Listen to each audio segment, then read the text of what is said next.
bienvenue pour un nouveau numéro d'Objectif Monde, l'hebdo. Au programme aujourd'hui, un nouveau type d'arnaque. Les escrocs sont à l'affût des dernières nouveautés et ils profitent de la vague de la crypto-monnaie pour attirer les épargnants novices.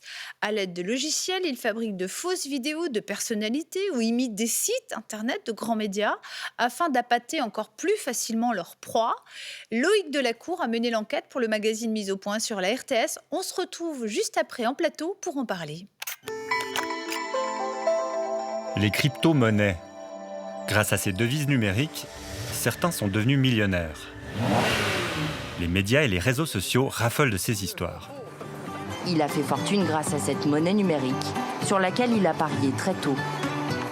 Rolex, Day-Date, incroyable. Olive. Magnifique. Ces exemples font des envieux, et les arnaqueurs l'ont bien compris.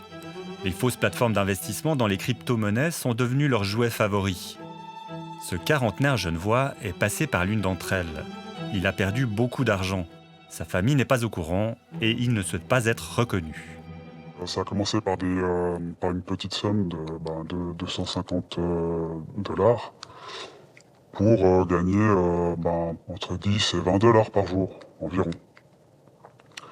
Ensuite, on est contacté par une tierce personne qui est soi-disant en Suisse, avec une société qui est à Bâle.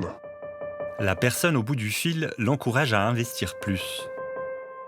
Au début, c'est des sommes de 2500 dollars environ, pour gagner dans les 3 mois le double. Et au fur et à mesure, ils vous mettent en confiance et ils vous disent tout simplement d'investir un tout petit peu plus pour gagner un peu plus. Et l'engrenage est en route.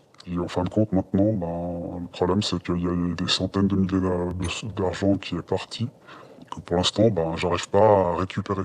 Et pour le coup, c'est vrai que mentalement, il faut être quand même fort, parce que sinon, c'est vrai qu'on peut vite passer de l'autre côté. Oui.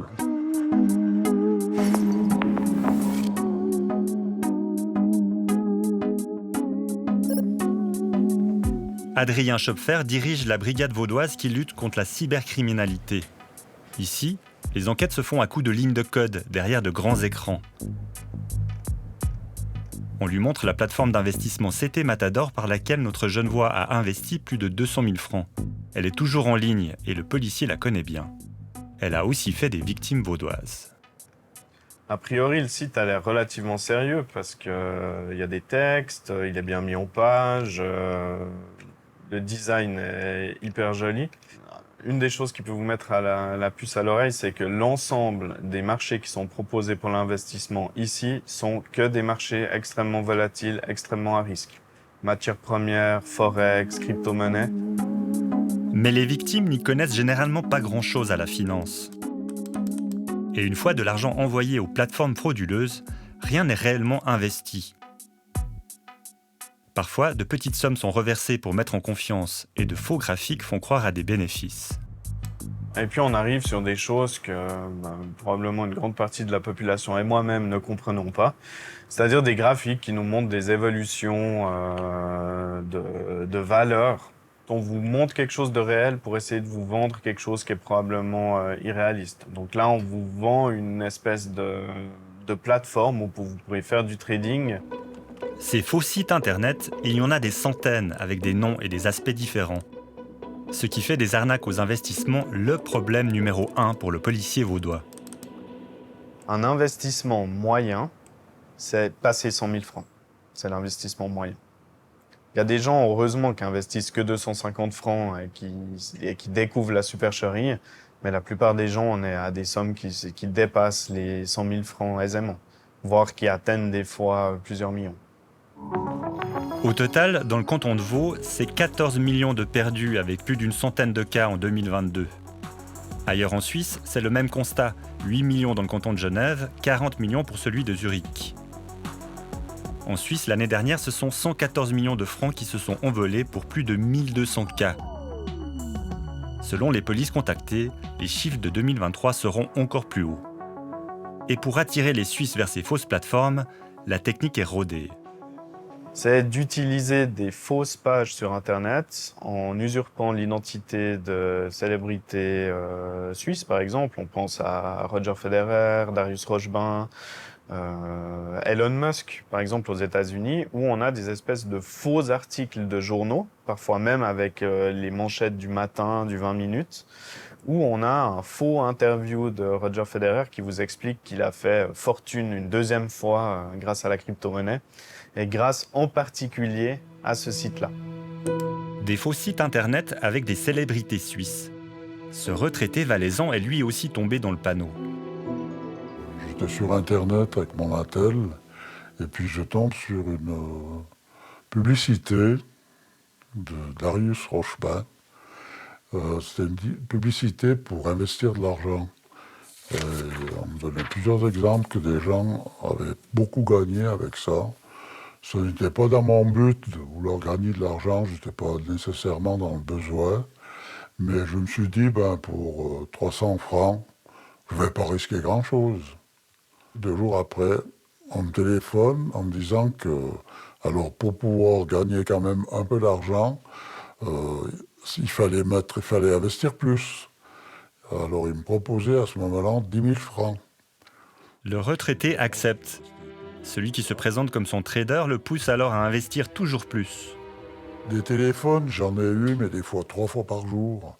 Au total, je crois que j'ai compté, mais il doit en avoir plus de 60 durant 1 mois. Que j'ai commencé à réaliser qu'effectivement, j'avais été escroqué. Un héritage y passe, soit plus de 100 000 francs. Vraiment, j'avais honte de ce qui m'est arrivé. Puis surtout vis-à-vis de mon épouse aussi, qui, ma foi, on est ensemble. Elle a aussi mis sa part d'héritage dans tout ça, d'épargne dans tout ça. Eh bien, oui, j'étais vraiment honteux. Vraiment honteux. Nous tentons d'entrer en contact avec les personnes derrière ces faux sites d'investissement. Après quelques recherches, nous tombons sur un article qui copie le site internet de la RTS.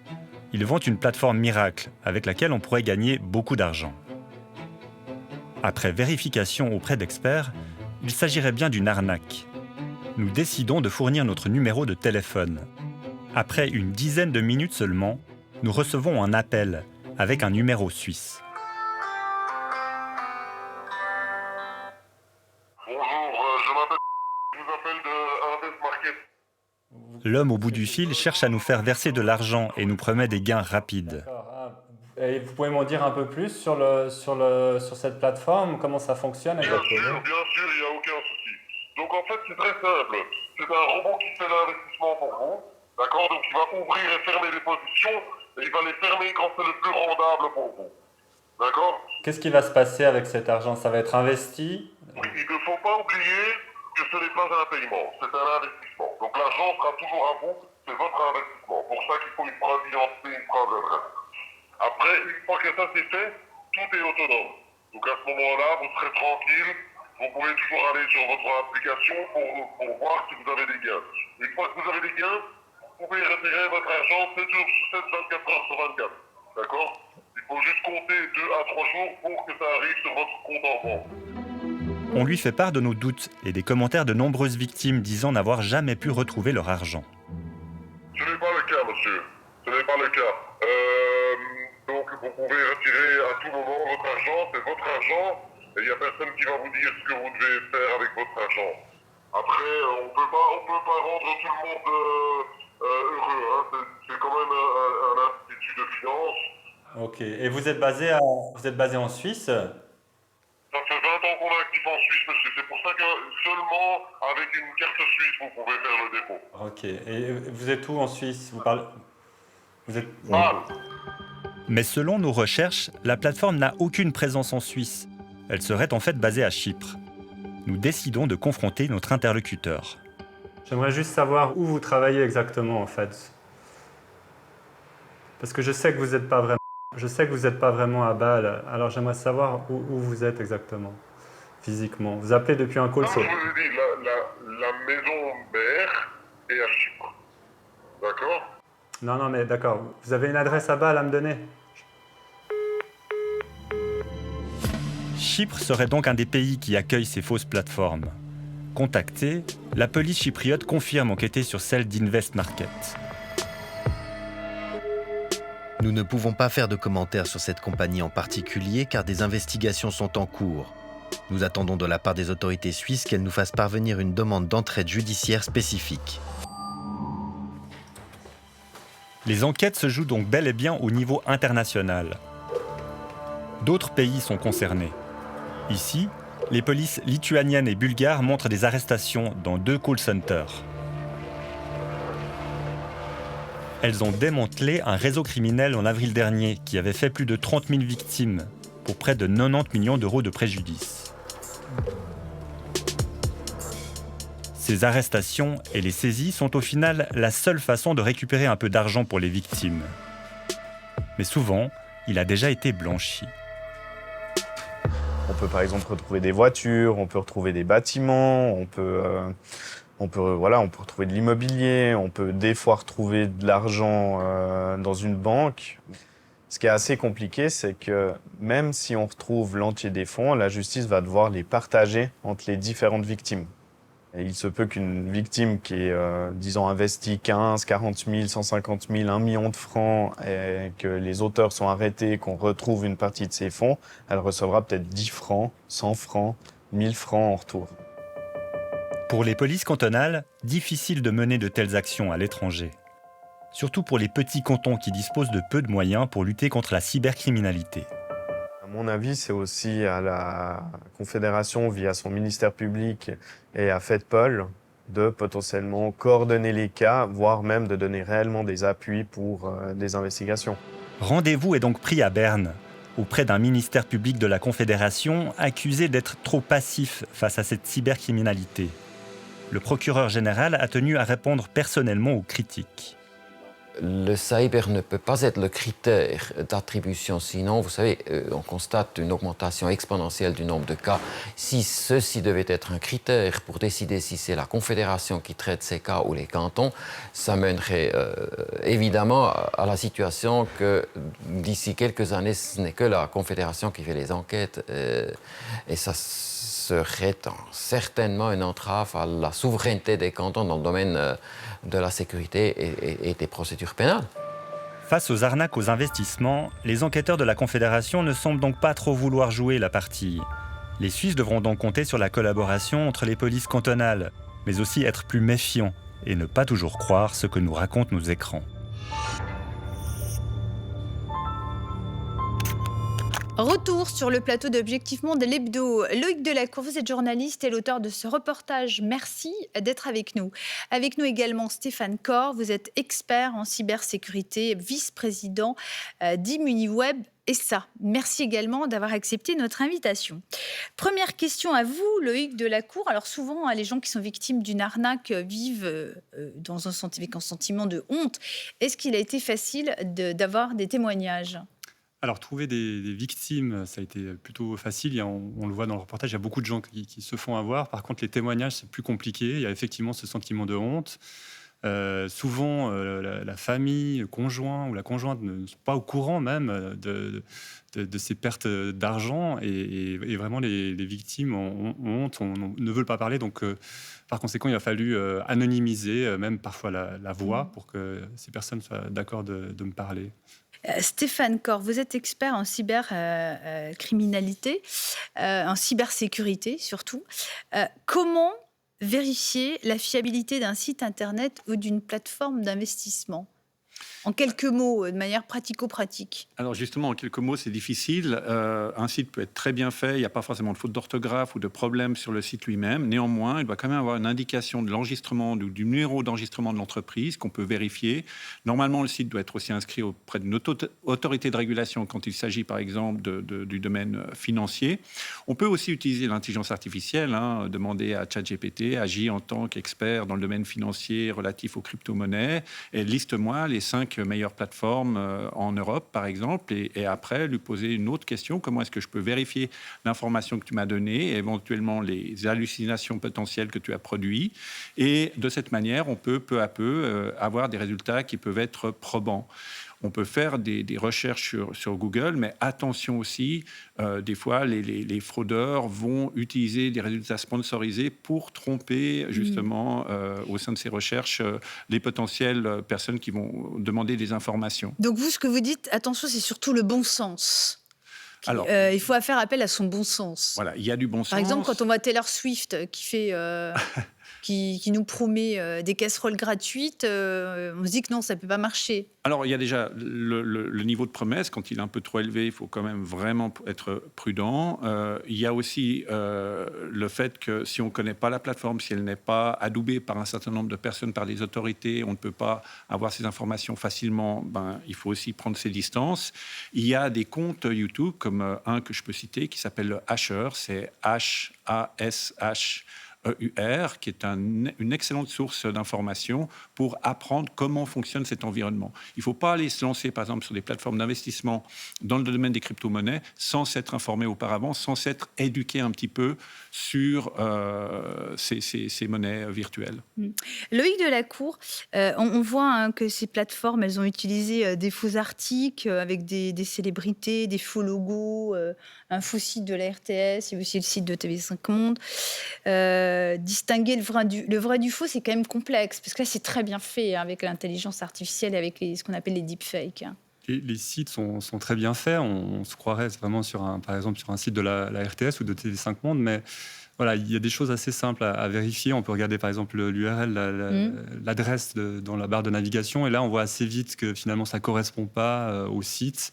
Et voilà, si on commence un peu à aller dans le menu, à essayer de naviguer dans le site, on se rend compte quand même que c'est une page assez statique. Donc il y a des moyens quand même assez faciles de voir qu'on est sur. Oui, puis on peut se demander aussi pourquoi un média recommanderait d'investir dans la crypto-monnaie. Et voilà, tout simplement. Le bon sens, effectivement. Stéphane Corr, est-ce qu'aujourd'hui, investir dans les crypto-monnaies, ça rapporte encore? Est-ce qu'on peut encore devenir millionnaire grâce aux crypto-monnaies ou pas?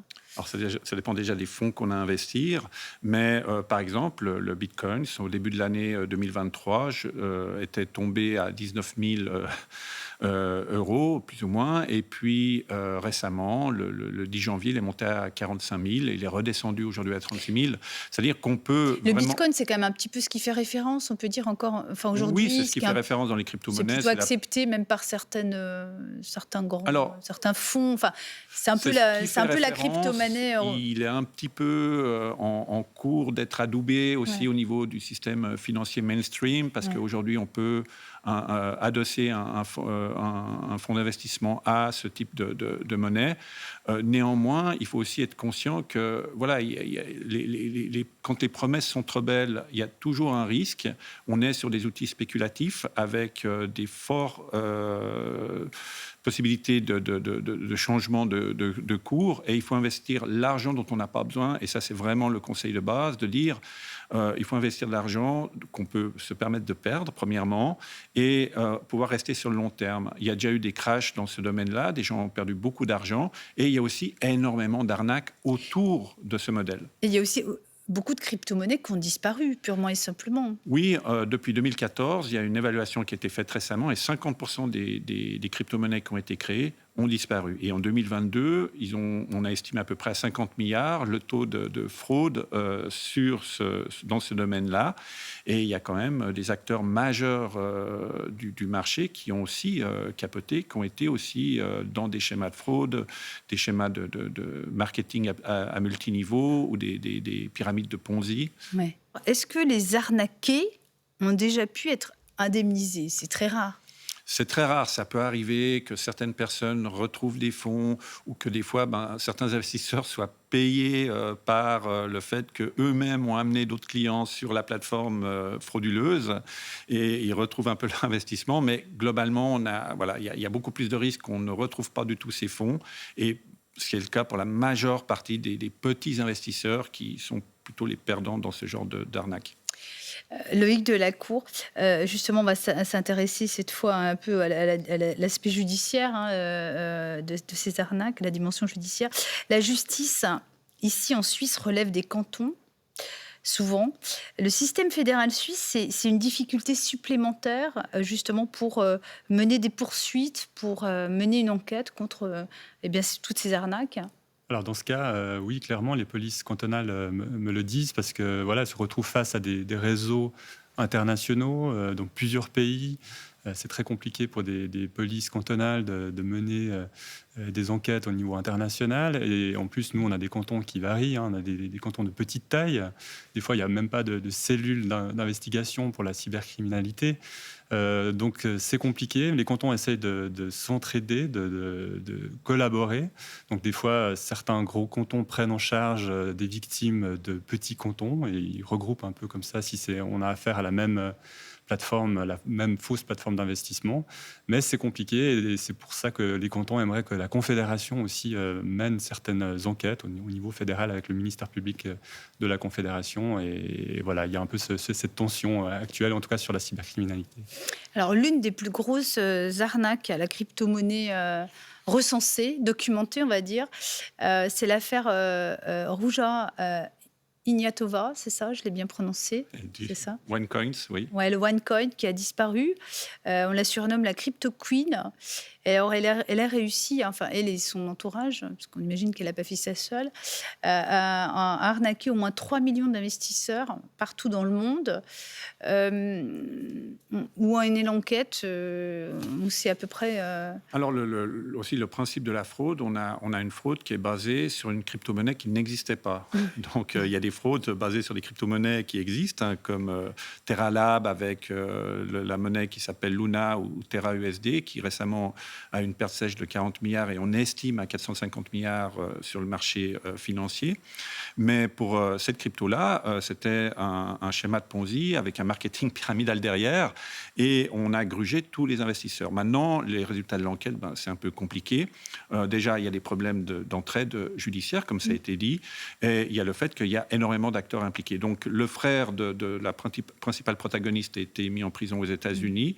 Une autre personne qui était dans la promotion vraiment frontale de cette crypto-monnaie est aussi en prison. Mais concernant la principale intéressée, on ne sait pas si elle est vivante, si elle est morte. Après, se faire passer pour mort, ce serait l'idéal pour faire arrêter les recherches.